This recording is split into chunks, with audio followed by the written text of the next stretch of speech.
आर्य समाज दतीर में आप सभी सज्जनों का स्वागत है। मैं सुरेंद्र मास्टर जी की तरफ से आप सभी को नमस्ते जी। मैं आज आपके बीच में आत्मा के बारे में कुछ चर्चा करना चाहता हूँ। आशा है आप सभी ध्यानपूर्वक सुनेंगे।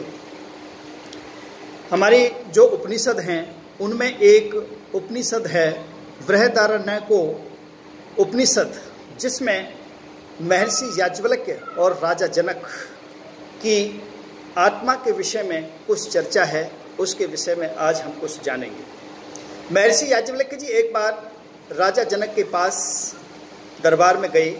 वहाँ जाकर के महर्षि याज्ञवल्क्य से राजा जनक ने बहुत सारे प्रश्न किए जो आत्मा के विषय में किए। उन्होंने सबसे पहले महर्षि याज्ञवल्क्य को पूछा कि महर्षि जी आप ये बताइए, यह जीवात्मा जो इस शरीर रूपी नगरी में रहता है, यह किस प्रकार से अपना कार्यकलाप करता है, यह किसके प्रकाश में देखता है। महर्षि याज्ञवल्क्य जी उत्तर देते हैं कि हे राजन, यह जीव आत्मा आदित्य सूर्य के प्रकाश में अपने सारे कार्यकलाप करता है। जब सूर्य निकलता है तो यह जीव आत्मा इधर से उधर जाकर के अपने सारे कार्यकलाप करता है।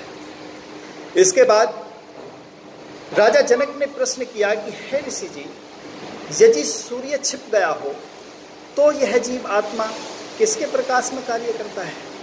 तो वहां पर याज्ञवल्क्य ऋषि उत्तर देते हैं कि हे राजन, जब सूर्य छिप गया हो तो यह जीव आत्मा चंद्रमा के प्रकाश में अपने सारे कार्यकलाप करता है।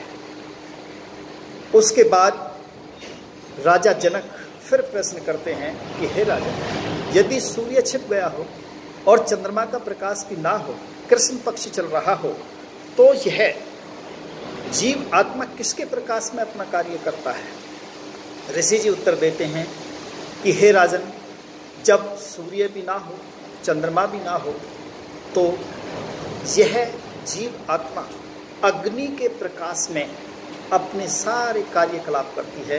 अग्नि ही इसके लिए प्रकाश होता है। राजा जनक ने प्रश्न किया कि हे राजन, यदि सूर्य का प्रकाश भी नहीं है, चंद्रमा का प्रकाश भी नहीं है, अग्नि का प्रकाश भी नहीं है, तो यह जीवात्मा किसके द्वारा कार्य करता है, किस प्रकाश में कार्य करता है।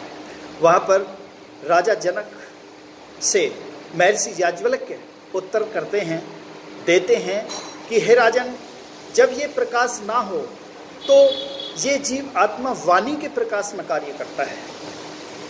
जैसे हम कहीं घन घोर जंगल के अंदर खो जाएं, एक दूसरे से बिछड़ जाएं, तो हम आवाज़ दे करके अपनी उपस्थिति दर्ज करते हैं कि मैं यहाँ हूँ, इधर हूँ। तो इधर उधर जाकर के यह अपना वाणी के प्रकाश से ये अपना कार्यकलाप जीवात्मा करती है। उसके बाद अंत में राजा जनक महर्षि याज्ञवल्क्य से प्रश्न करते हैं कि हे महर्षि जी, अगर इनमें से सूर्य, चंद्रमा, अग्नि, वाणी से कोई व्यक्ति गूंगा हो तो यह किसके प्रकाश में जीवात्मा कार्य करेगा। तो वहाँ पर महर्षि याज्ञवल्क्य राजा जनक को उत्तर देते हैं कि हे राजन, तब तो इस जीव आत्मा का अपना प्रकाश ही, क्योंकि जीव आत्मा स्वयं प्रकाशमान है, यह अपने प्रकाश के द्वारा ही, अपने विवेक के द्वारा ही अपने कार्यों को करता है। इसलिए हमें इस जीव आत्मा को इस शरीर रूपी नगरी में रहते हुए इन प्रकाशों से अलग और कहीं भी यह जीव आत्मा अपना कार्य नहीं कर सकता। इस थोड़ी सी चर्चा मैंने आपके बीच में की। आप सभी का बहुत बहुत धन्यवाद।